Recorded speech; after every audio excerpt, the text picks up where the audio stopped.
Hey guys, Dr. Prometheus here back. Another episode of our Grand Tactician Civil War 1861 summer campaign. It is going well. We are whipping the Union in every major battle pretty much. We're going to come up, getting a lot of new ironworks and stuff being constructed, which is nice. Got Stonewall going to come up in Frederick.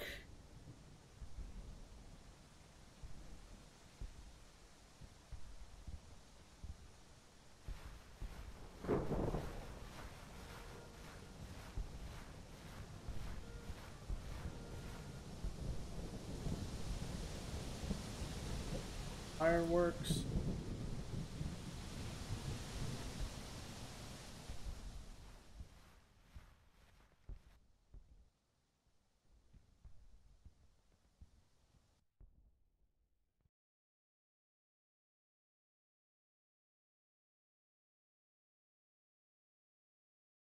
We're gonna flip around here for Frederick, Gettysburg to kind of trap those. Let's take this army.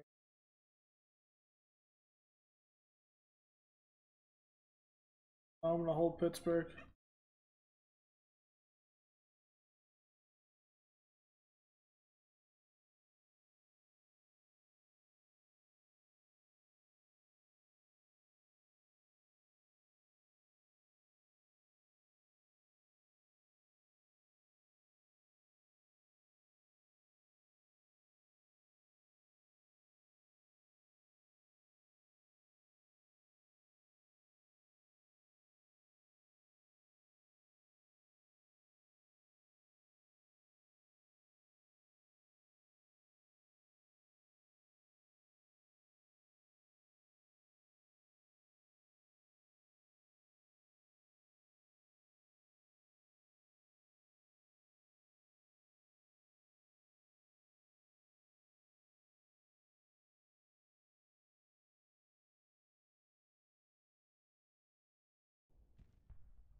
We're getting prepared.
Okay.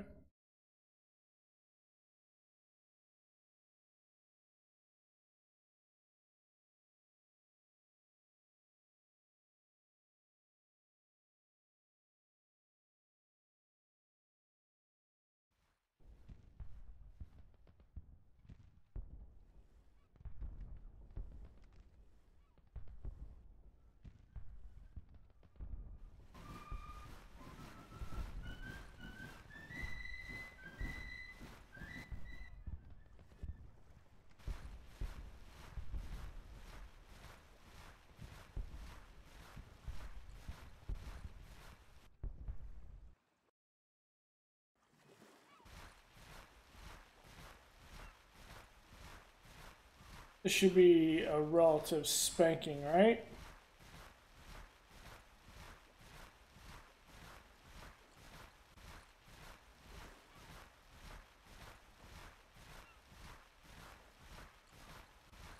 Actually, let's play this battle because it's close in numbers.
There it goes.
Should be an easy one.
Pretty easy fight.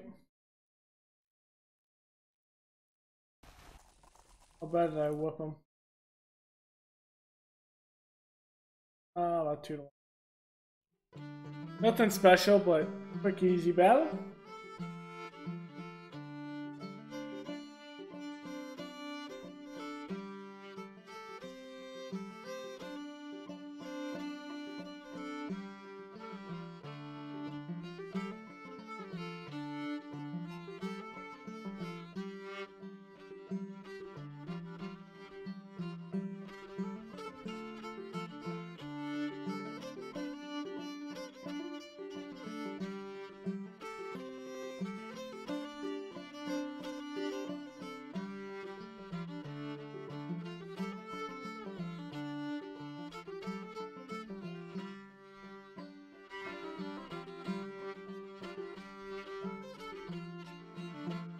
I think most definitely an 1863 start's probably the next thing I'm gonna do.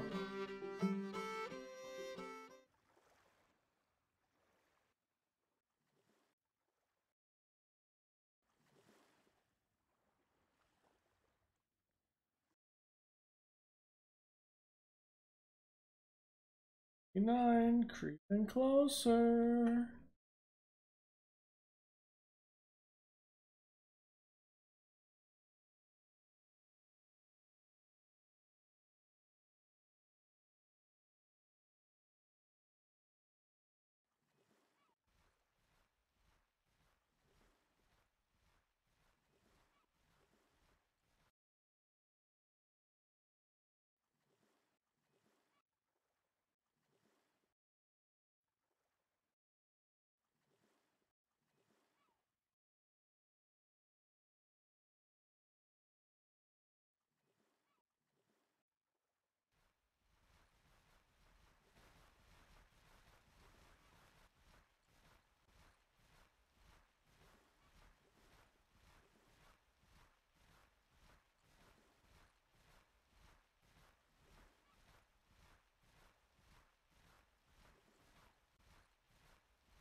Okay.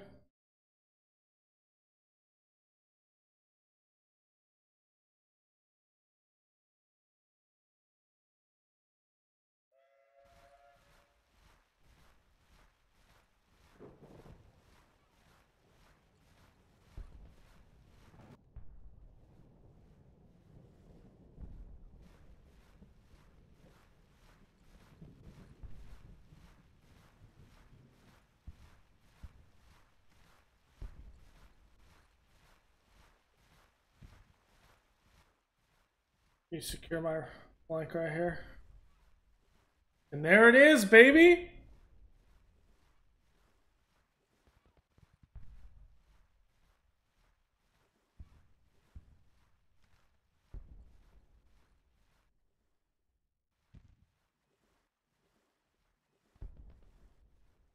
Took it there under 23, which my guess is literally because we were sieging Washington that the surrender happened.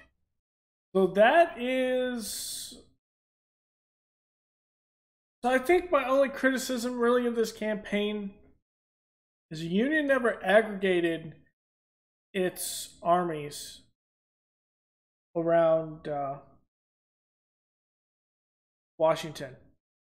It brought in a couple of armies, but I was able to easily outpace it in men fielded.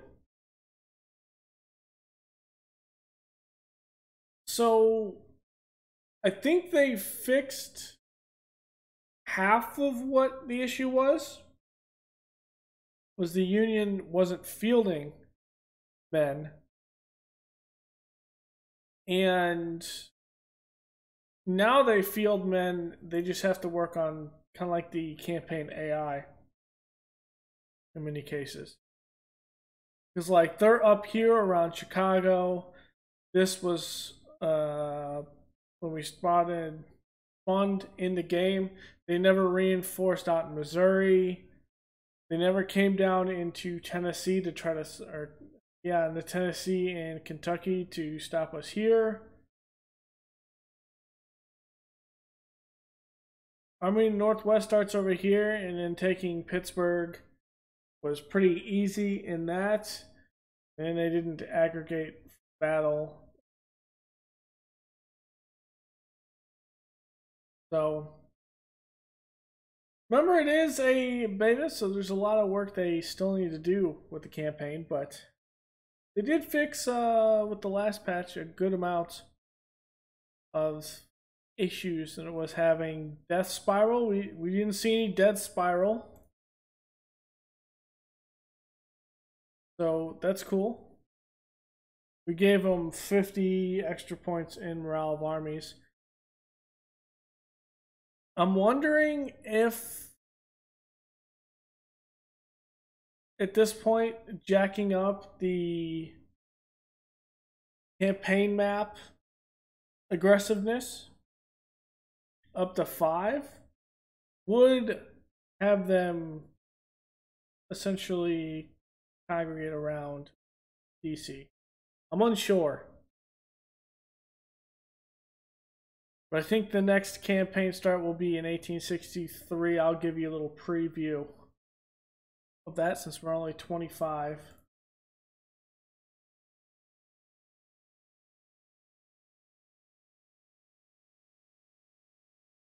Minutes into this episode. Oh, well, it just crashed there. Hey, we finished the campaign there, so in the grand scheme of things, it's pretty easy to bring back up. So, we're 1863.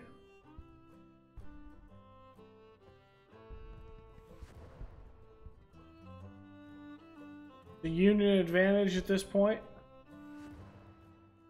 So,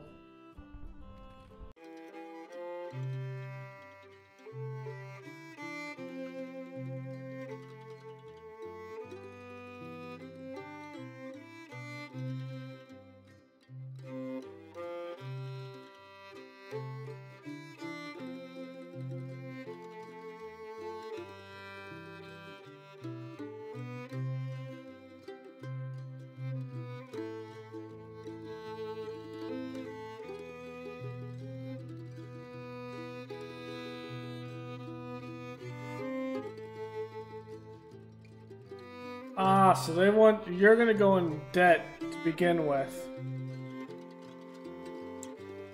Makes sense now.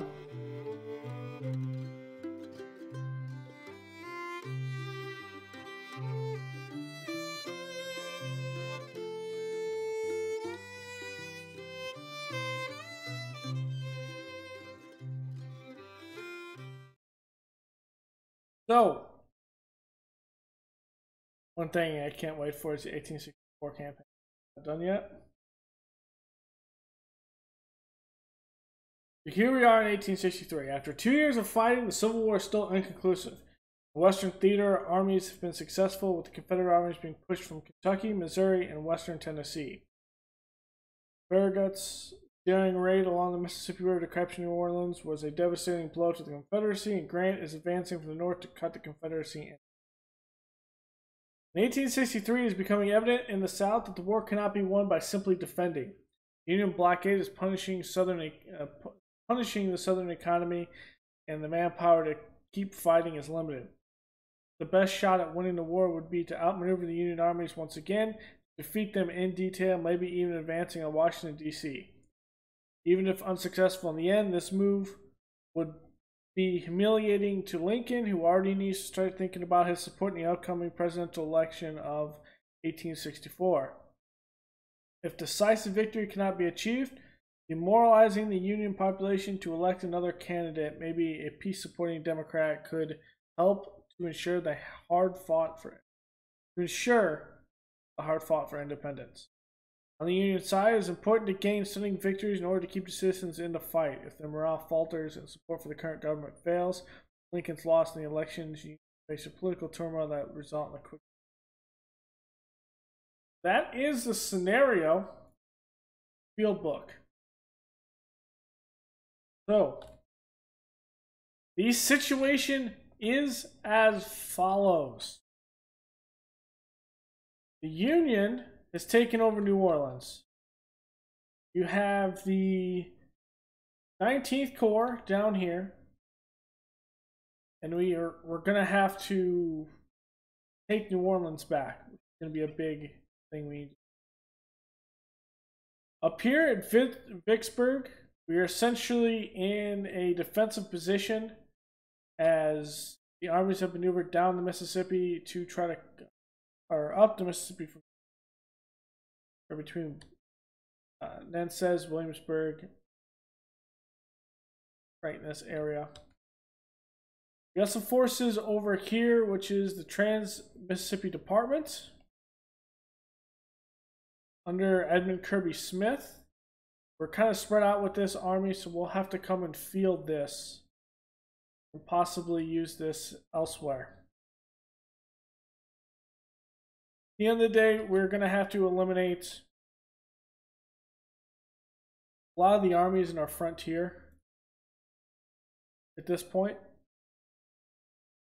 I guess these are just two cities. So we'll eventually have to come up and sort of push out the Union out of Arkansas and out of area down in Vicksburg. This is going to be a huge campaign area. Second thing is, you had the District of Florida here, which is attached to the other army here in the Department of South Carolina, Georgia, and Florida. We do have a corps here. This is the 10th Corps. We also have some forts outside Savannah, Georgia that have been taken. So we're going to have to retake this area fort and push the 10th Corps out. We also have another corps here, 18th Corps just north of Wilmington. And we also have Peck's Corps, or Peck's Command over here in Norfolk, along with the 7th Corps over by Fort Monroe, Little Peninsula campaign going on. We do have the Department of North Carolina under D.H. Hill. 10,000 going up against Peck's Command is going to be tricky, but I think we can do it. grand scheme of things. Next command is still 19,000, so we're still outnumbered there. Under Alesi here, going up against the 7th Corps is not going to be wise here. Alesi has only 4,600 men. Well, that would be an even battle. So there's that. Over here with the Army of Northern Virginia, Robert Ely in command here. We have the 2nd Corps under Ewell, Jeb Stuart in the Cavalry Division, Longstreet. The 3rd Corps is under A.P. Hill. So, I mean, we could do a maneuver. There's a lot of armies between us and D.C., so at this point, it's a Fredericksburg hold at this point. In Tennessee, so we still do have the Army of the Tennessee. It's under Braxton Bragg at this point. Van Dorn is over here. Polk, got William Hardy, Benjamin Forrest, got Wheeler's Corps up here. But ultimately, there's still a considerable force to deal with when it comes to the Army of the Cumberland. I think all of these are part of the Army of the Cumberland. We have the Army of East Tennessee still up here, still by itself under Simon Buckner.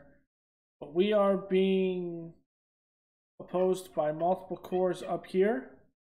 And we don't want to expose Virginia. So we are holding here. However, the point for this army is probably going to hold the Cumberland Gap. I don't think we're going to outmaneuver anyone. It's a very precarious situation to deal with. This is also because of the fact that we are outnumbered in men right now by 300,000. So this isn't something we're going to be able to come back from like really easy. It's not going to happen. When it comes to fielded armies, here's an Army of Northern Virginia. Pretty much the crazy stuff with Pickett. Pretty much sorted how it was before Gettysburg for the Army of Northern Virginia. Joseph E. Johnson is Department of the West. He's by himself over here. He is the one.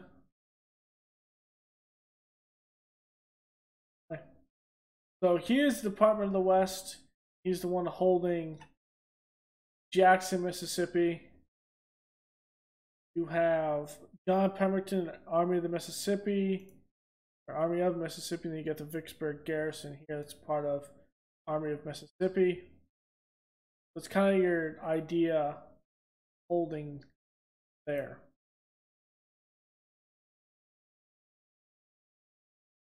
Mississippi. Army of Tennessee, commanding that is Braxton Bragg. Already seen that. That's how it's kind of set up. I think at this point we also have better rifles than any of these, so at least we have good rifles set up as mixed day. So there's that. There is the Department of South Carolina, Georgia, Florida under Beauregard. Mercer is in Georgia, Cobb is in Florida, and Beauregard himself is in South Carolina. We're going to have to aggregate a lot of these forces. Trans-Mississippi. This is Edmund Kirby Smith. Holmes is over. Brugger's over in Texas. Holmes is in Arkansas. Here's Western Louisiana. Here's the territory. So this is the one spread all over the place. The other one. Army of Eastern Louisiana, though. Its own army. And it's going to be one that we're going to have to deal with New Orleans. We have the Army of East Tennessee, pretty much how it is, big stack. Department of North Carolina, D.H. Hill. Department of Richmond.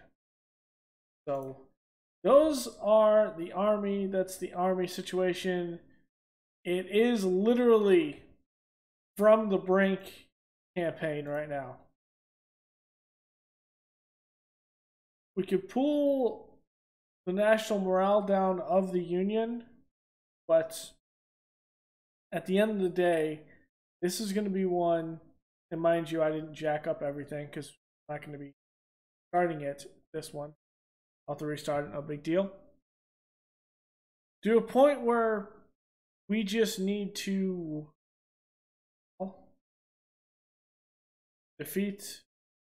take Washington. Our finances, $300 million in national debt. I mean, it's going to be kind of difficult, grand scheme of things. At least we do have a surplus. So there's that. Policies. What we're kind of looking at.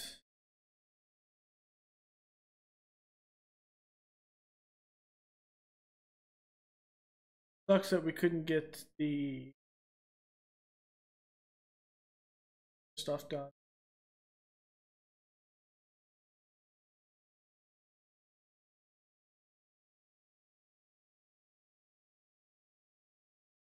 We've already got conscription. And I think from here we go down some corporate stuff. I think we can only get 3. Yeah, we can only get 3 more. So 1,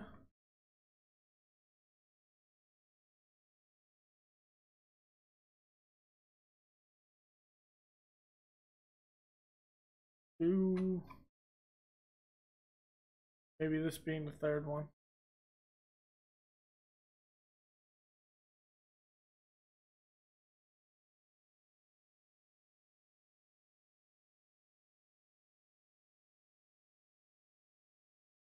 Maybe.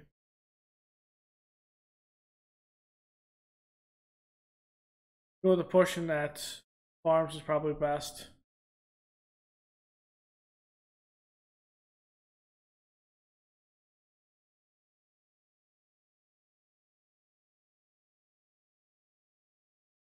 Matter of fact, this harms relations, right?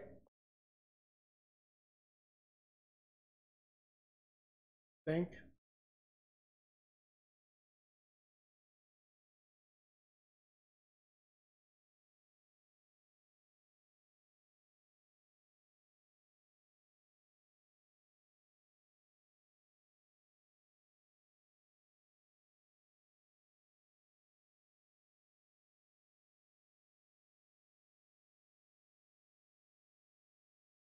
I mean, we'll be able to do a lot of stuff with that, but I think we'll end up doing a lot of money stuff. We're getting corporate tax right now.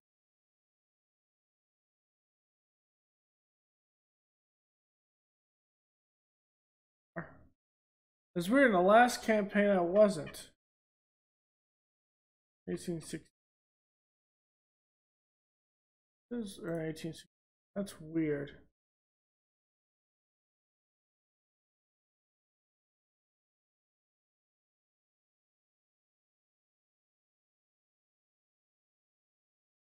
I don't know what that comes with. I thought this was the Appeasement Act would allow us to do that.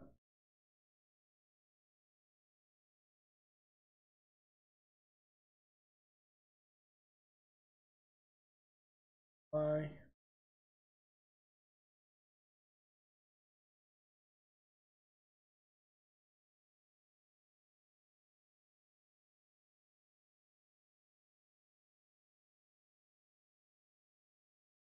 Hmm.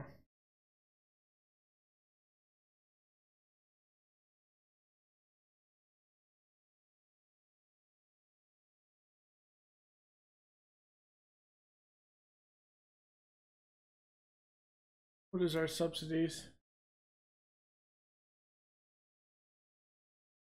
Does that just allow more subsidies?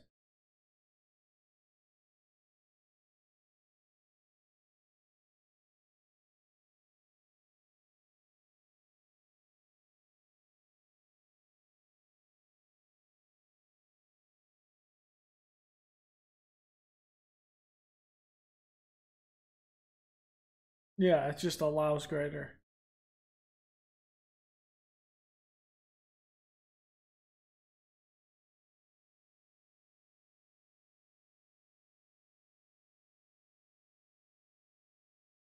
But we can do it to industry anyway, so it